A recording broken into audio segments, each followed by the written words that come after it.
guys, it's Stephanie Holiday with Tip Tuesday.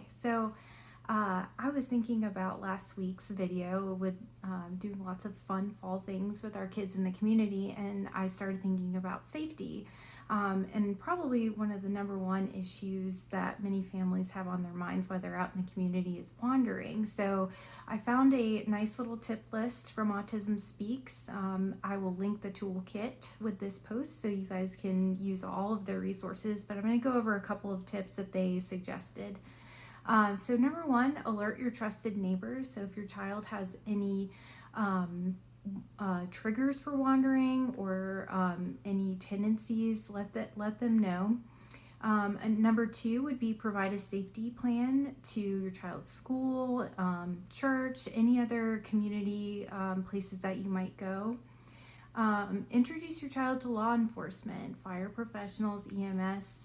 Number four, alert first responders with a written document describing your child's wandering tendencies so they can have that on hand if something were to happen.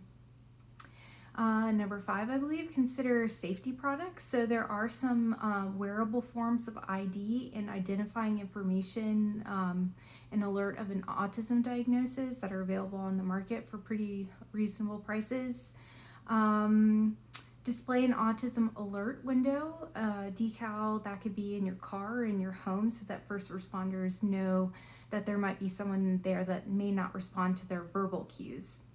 And lastly, consider a locating device. So there are emergency locating services like Project Lifesaver that can be very helpful if your child does have a very strong tendency to wander.